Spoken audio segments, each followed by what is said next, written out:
In the book of Mark, chapter 9, there was a man who came to Jesus.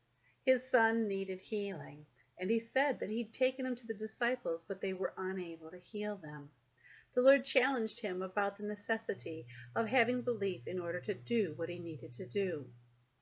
And then the man responded to Jesus in a very important way. He said, "Lord, I believe. Help my unbelief." What this man was showing was the ability of a person to perceive that something is important and doable and that they desire it, but that sometimes they need help with their unbelief. It really is that way with technology in the 21st century. There are many people who know and understand that we do want 21st century skills for our children to move forward in the workplace in the next generation. And we know that it needs to be a part of education. But a lot of problems arise when we start to try to fund it, to have enough devices, and to get it all to work together in a way that is logical to a forming mind. And so, some people have come up with the idea of bringing your own device, or BYOD. In this type of an initiative, students bring their devices with them to school, and the advantages can be several. One being the budgetary concerns of providing devices for school. The other is the familiarity with which students have with the devices. Sometimes when they are given a one-on-one initiative and the school provides the device, it has been found that the students don't use the school-issued laptops because they're more comfortable with their own devices.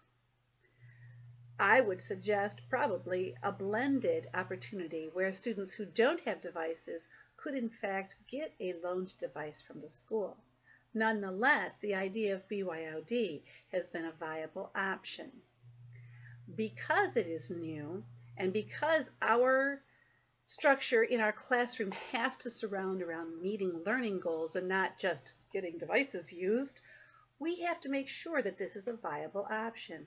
Research is necessary in order to make this something that works for everyone and to figure out the most effective means to do so.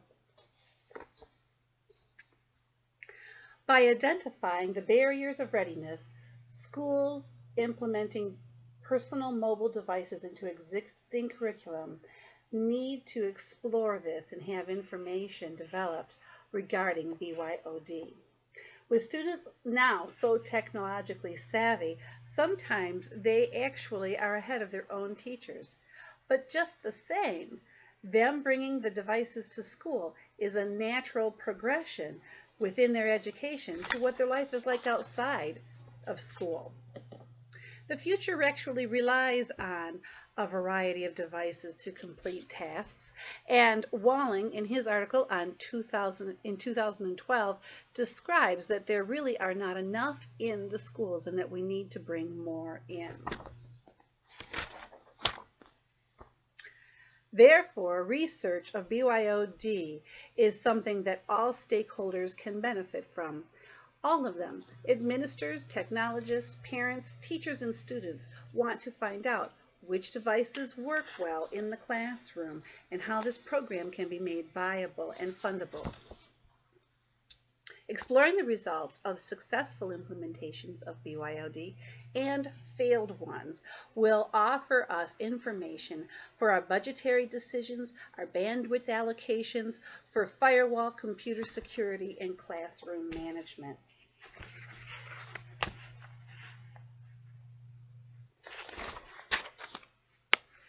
Collins and Halverson, in their article in 2009, suggest putting computers and the internet and making it available to students outside of school to give them similar school-related experiences to their workplace experiences. But we have these research questions to explore before we go forward. One of them is, are there really effective methods or applications that minimize and eliminate the limitations of BYOD? Are there effective ones that are generalizable to different demographics? Rural, suburban, and urban schools have different needs. What are the benefits? What are the limitations? How can we weigh them out? Well, in our research hypothesis being proposed here, we say that this study will identify the limitations, the problems, and the benefits, and that we will find effective methods and applications and explore how well they worked in the different demographics of students. The research team will then publish and submit a recommendation report to Common Core state standards and to the International Society for Technology and Education, and a yet-to-be-determined journal. When this happens, this information will become available to teachers within each of the demographics we describe. Researchers will use the following table to collect data and determine the effectiveness of each operating system in a BYOD school. We will be comparing the Apple iOS, Microsoft Windows, Google Android, researching also BlackBerry and Nicoya Symbian to see and evaluate how effective they are in learning and how well they work when a multiple variety of devices are in the classroom simultaneously working on the same assignment. We'll use cross-case examinations of the data from each jurisdiction to provide an in-depth description of the experience of mobile device use actually already happening in the schools and provide this information. They say that a single-stranded cord is never as strong as that of three.